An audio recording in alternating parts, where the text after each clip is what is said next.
Hadirin dan hadirat dan penonton yang dihormati. Saya pergi yang pertama dulu tentang hukum penggunaan objek yang berbentuk salib dan apa-apa lambang agama lain. Tak apa, tak ada pun. Tentu ada lah. Disediakan tak? Kertas ni. Ada? Ada. Ada? Okay. Sebelum saya nak pergi ni, saya nak sebut beberapa perkara madkhal dia. Intro kepada masalah ni. Antara masalah ni ialah isu tentang tasyabbuh. Ya, orang kita selalu duk sebut jangan tasyabbuh, jangan tasyabbuh.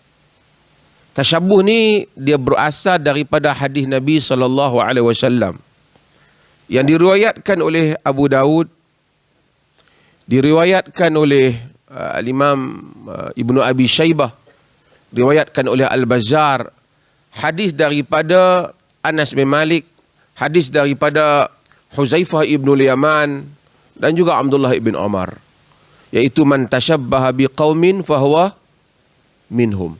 Sesiapa yang menyamai dengan satu kaum itu, tasyabbuh dengan satu kaum itu, dia di kalangan mereka. Tasyabbuh ni kita nak kena tahu apa maksud tasyabbuh ni. Apa maksud satu orang tu bersama, menyerupai tu. Kita berjalan kaki, kita berjalan ataupun kita pakai kasut, orang penganut agama lain pun pakai kasut. Adakah tasyabbuh? Tasyabbuh yang dimaksudkan di sini ialah tasyabbuh dalam perkara yang menjadi perlambangan ataupun menjadi ciri khusus bagi pihak tertentu. Kalau tidak jadi tasyabbuh. Kita kata hari hampa ni tasyabbuh sebab hampa pakai baju, orang lain pun pakai baju kemeja, penganut agama lain pun pakai baju kemeja, sama dengan penganut agama lain. Tak. Kerana bukan mereka saja pakai, tapi orang lain juga pakai. Tak menjadi ciri. Dan perkataan tasyabbuh itu sendiri, semua ramai orang bila baca hadis ni, hadis tasyabbuh, gambaran ataupun ingatan mereka pergi kepada benda-benda yang negatif saja. Tasyabbuh dengan orang yang tak elok. Dalam konteks ni ialah tasyabbuh dengan amalan kufur. Tapi tidak. Hadis ni juga merangkumi maksud, jika seseorang tasyabbuh dengan orang yang baik, maka maknanya dia baik lah. Fahuwa minhum. Siapa yang tasyabbuh dengan orang saleh, maka fahuwa minhum. Dia di kalangan mereka. Okey. Dalam masalah tasyabbuh, sebelum nak baca fatwa ni, tasyabbuh ialah tasyabbuh dalam perkara yang membabitkan dua yang dilarang. Satu perkara yang menjadi ciri kepada kekufuran. Satu tasyabbuh kepada benda yang menjadi ciri kepada maksiat. Kufur. Benda tu kaitan dengan kufur. Atau kaitan dengan maksiat. Satu tempat tu, rambut satu style. Rambut tu kata misalnya hanya geng-geng tertentu ni yang mempunyai perangai yang teruk macam tu yang pakai. Buat. Kita menyamainya. Walaupun asal mungkin boleh. Tapi tasyabbuh dengan orang yang tak elok. Dilarang. Sebab tu masalah tasyabbuh ni ada masalah kena tengok pada waqi' juga, pada uruf juga. Okey.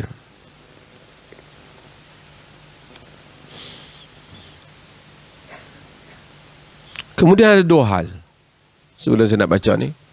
Ada perkara yang duduk pada manusia itu perlambangan berkaitan agama. Ada perkara yang merupakan ciri berkaitan dengan thaqafah, berkaitan dengan kebudayaan.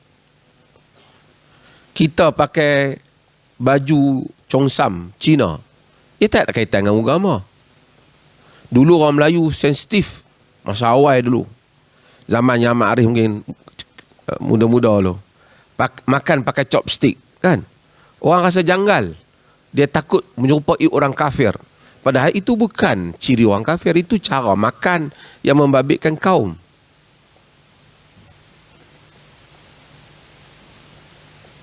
Dan kaum ada cara lah. Saya pergi ke India, sebelum nak pergi jumpa Maulana Hadis ni, pergilah beli baju kurta. Kami pergi beli kat Delhi, tak ada siapa nasihat kita. Tengok kurta cantik-cantik, warna-warni ada, dengan lagi hiasan kat tengkok semua kita beli tu lah. Bila sampai sana, rupanya pelajar penuntut ilmu ni di situ dia tak pakai yang warna ni. Dia pakai putih ya. Dan kemudian bucu kurta tu dia macam ni, curve, tajam macam ni. Dia bukan yang jenis potong. Hatta maksud, sebab tu Islam adalah agama yang paling pantas berkembang dan dia assimilate dengan budaya tempatan.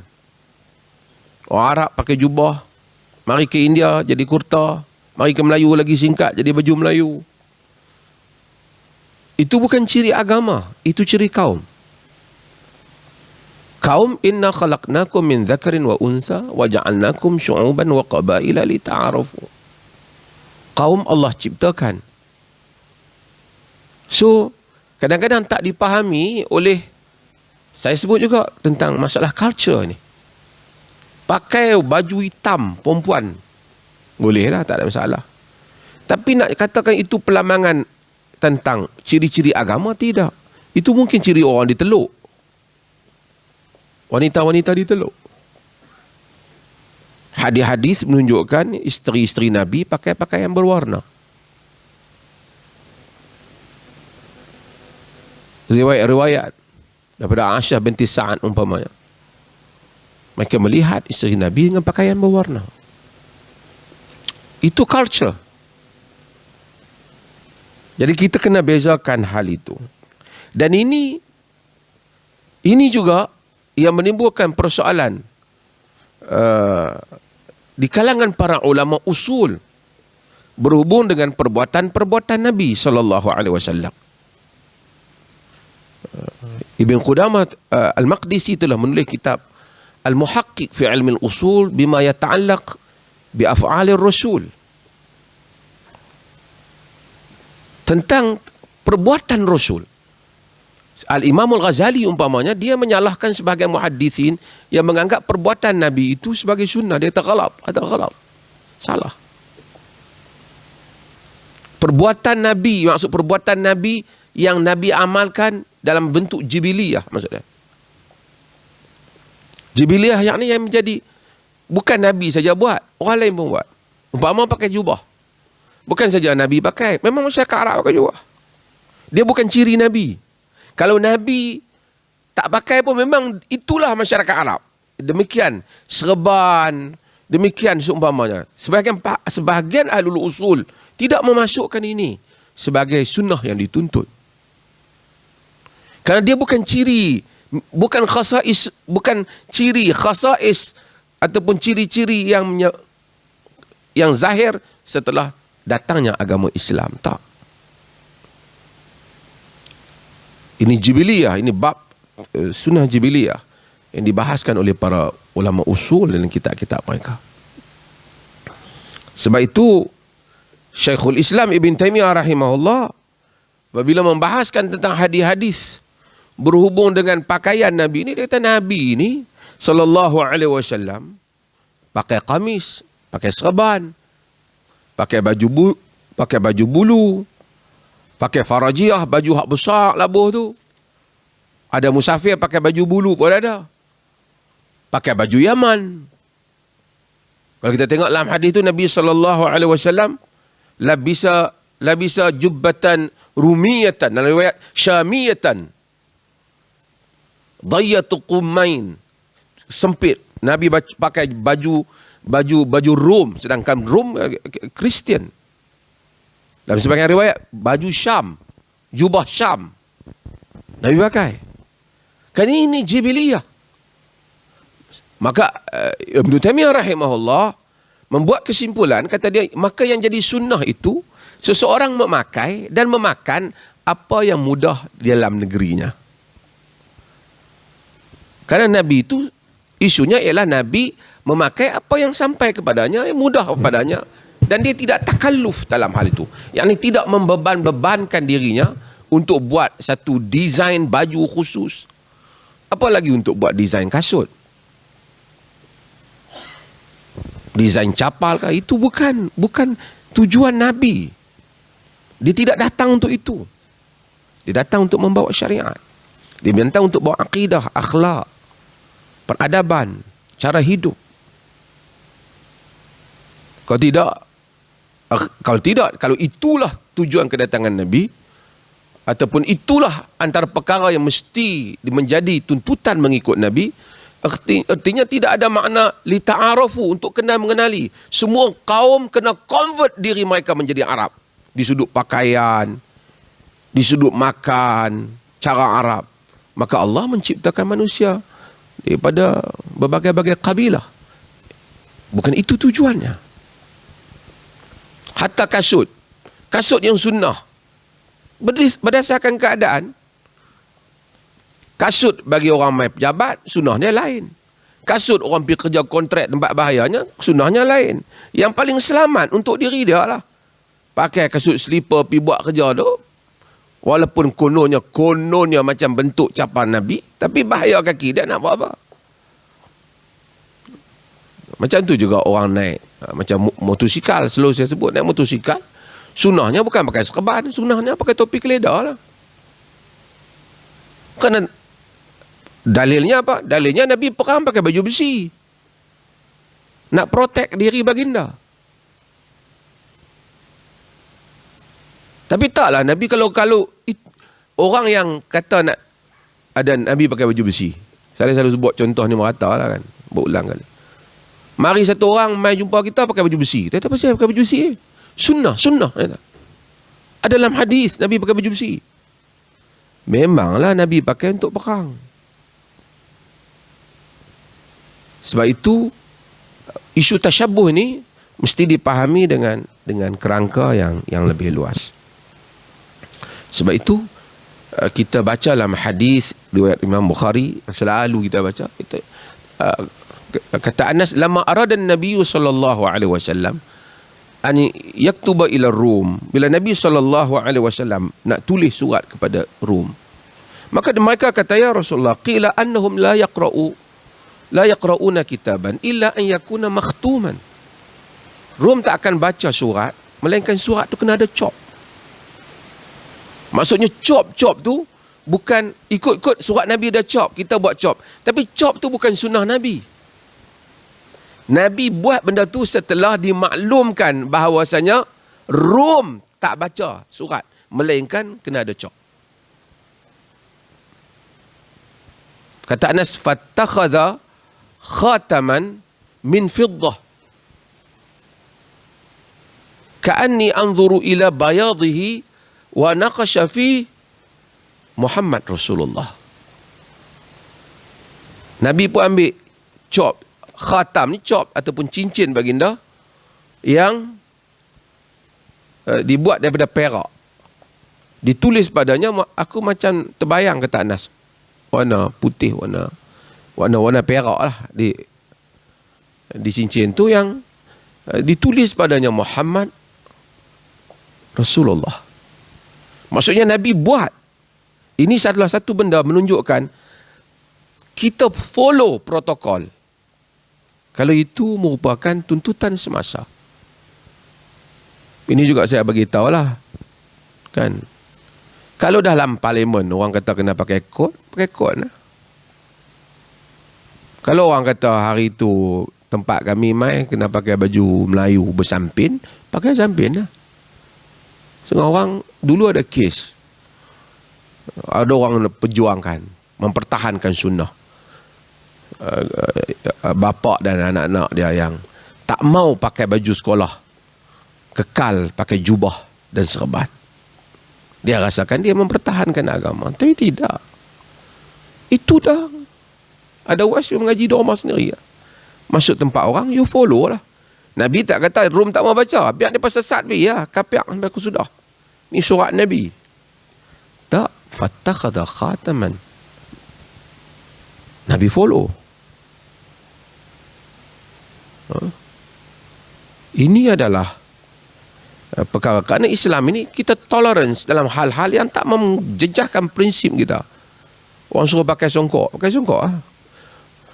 Orang kata di situ orang pakai baju kemeja, pakai baju kemeja. Ikutlah peraturan tu.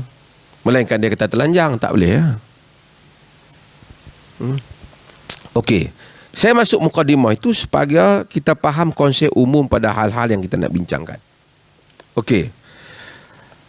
Dalam keputusan fatwa kita hal ni dia kata pertama, bentuk salib yang dibuat oleh mana-mana pihak dengan maksud sebagai salib, maka hukumnya adalah hukum salib, iaitu haram diguna pakai oleh seorang Muslim. Kalau dia buat tu memang tujuan dia salib dan memang orang tengok pun dia tujuan asal pun memang salib dah. Dia buat salib, dia jual. Kita pergi melawat Vatikan, kenang-kenangan. Kita pun ambil satu salib tu, ikat di tangan kita. Dan Kristian kah? Tak, dia kata ni beli kenang-kenangan lah. Ataupun ambil salib tu, pergi bubuh di rumah kita, di dinding. Gantung-gantung banyak-banyak perhiasan. Salah satunya salib kenang-kenangan yang kita beli di satu tempat gereja yang kita lawati. Walaupun kita tak maksudkan apa, kenang-kenangan saja, dia adalah haram diguna pakai oleh seorang Muslim. Ataupun kita tengok artis pakai. Artis barat pakai. Di barat ni dia pakai salib ni mungkin dah tak ada nilai dah bagi dia. Bukan dia percaya pun kadang-kadang kepada Jesus ke apa. Style lah sebahagian. So dia pakai. Kita pun ni budak-muda kita pakai. Dia kata tak. Kristian tak. Tiru artis. Haram. Yang kedua, bentuk yang jelas kelihatan salib dari segi kedudukan dan cara ia digunakan, sekalipun tidak dinyatakan tujuannya adalah salib, maka itu juga seperti hukum salib. Yang ni bentuknya jelas. Orang tak boleh nak tafsir dah melainkan salib. Dia kata bukan salib. Tapi tak ada siapa yang tengok melainkan kata salib. Dia buat bentuk seperti itu, letak di dinding dalam bentuk yang macam tu. Masuk dalam rumah dia. Salib kat tu tak ada hiasannya. Hiasan huruf T di dinding. Itu jelas. Itu maksud menyamai hadis tadi, man tashabbaha biqaumin fahuwa minhum. Okey. Clear? Yang ketiga, bentuk yang boleh diandaikan atau kebetulan seperti salib, padahal ia bukan bertujuan salib. Seperti huruf T, tanda campur, simpang 4, bunga 4 kelompok, kayu binaan, alat-alat pertukangan dan seumpamanya adalah tidak dihukum sebagai salib. Tidak haram ia diguna pakai. Kalau tidak, tak boleh tulis lah. T tak boleh nak tulis. Simpang 4 tak boleh nak lalu. Dan ada masa dulu, bunga tu, ada bunga apa tu? Bunga yang lambang kepada Cordova tu. So dia orang sensitif. Ada masa dulu, tingkap-tingkap rumah orang ni, dia nampak. Orang boleh nampak macam tu. Dia tak nampak hak keliling tu, dia nampak tengah tu ya. Oh salib. Kristian sudah menguasai keadaan. Dan itu pun satu penyakit lah.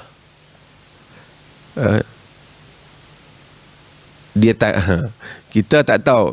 Orang yang, saya bukan kata mungkin bagus dia berhati-hati, tapi dia jangan takut-takutkan benda yang bukan-bukan. Kalau dia nak berhati-hati untuk diri lah. Sebab tu kita tulis nombor 4 ni. Jika seorang mengelak dari apa-apa bentuk yang boleh diandaikan seperti salib untuk dirinya adalah suatu yang baik dengan syarat dia tidak membebankan pihak lain. Kalau dia ni apa saja bentuk yang macam salib di rumah dia, dia buang habis. Tak apa. Itu harta dia. Tapi dia tak boleh pergi paksa orang Tengok orang tulis huruf T ke, dia garis bang. Bagi jadi satu garis lagi, bagi tak nampak macam salib. Tengok tingkap rumah orang ada macam cross macam tu, dia pergi ubah, pergi patahkan. Harta orang, tak boleh. Jadi ini adalah respon kita kepada isu salib yang kadang-kadang berlaku pada sebahagian masyarakat kita. Okey. Ini simple lah, senang tuan-tuan pun tahu. Ada soalan Ustaz Syed? InsyaAllah kita buka sesi soalan. Sebab kita merangkum tiga tajuk, jadi boleh tanya soalan yang pertama untuk tajuk yang pertama. Tak ada, kita pergi yang seterusnya dulu. Ya, kalau tak ada, kita pergi seterusnya insyaAllah. Ada? Siapa ada boleh angkat tangan, saya nak bagi mic. Ni.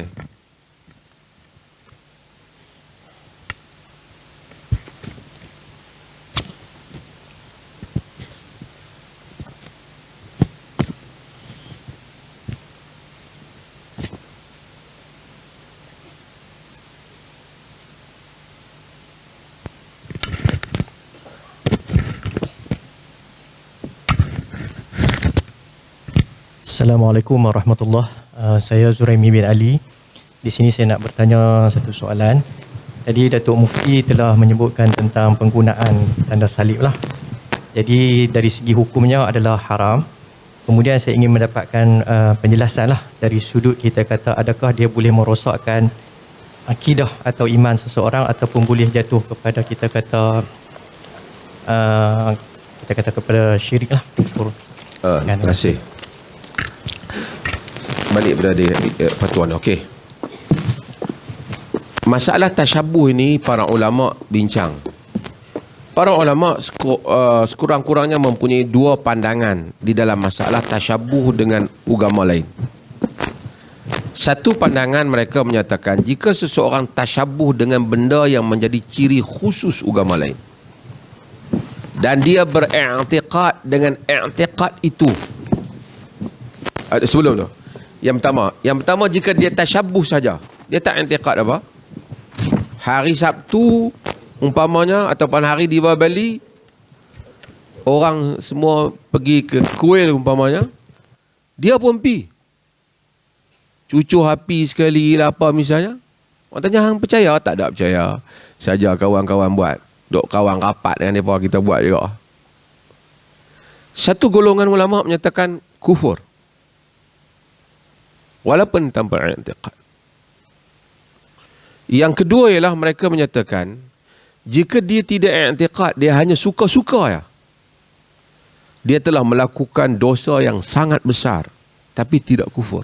Kerana kufur membabitkan i'tiqad. Wallahu alam. Oleh kerana kufur mentakfirkan ni benda berat, maka kalau tanya saya secara personal, tak ada dalam fatwa, saya pakai had nombor 2 lah. Saya kata tahu dosa besar, melainkan dia pun redha dengan perbuatan tu. Kadang-kadang mungkin dia tak redha, dia suka-suka saja ra'i kawan-kawan. Dia apa hari tu pakai dok buat macam tu belaka. Dia apa pun buat, buat lambang salib. Apabila tengok buat kawan-kawan pakai buat, dia pun buat juga. Hang Kristian kan? Tak, kawan-kawan buat. Satgi dia kata aku lain sangat. Kita kata dosa besar. Dan kita beritahu sebahagian ulama menyatakan kufur di atas man tashabbaha biqaumin fa huwa minhum yakni termasuk dalam kekufuran tu. Tapi oleh kerana pada saya lah wallahu alam, kufur ni benda i'tiqad. Jadi kalau dia buat tu di atas satu alasan yang dia tak redha pun dengan benda tu, tapi dia buat tu macam nak ra'i ya, kalau boleh dia tak mau buat, maka dia tidak kufur tapi melakukan dosa yang sangat besar. Ini juga akan babit fatwa berhubung dengan masalah merayakan, turut serta dengan majlis perayaan kaum lain,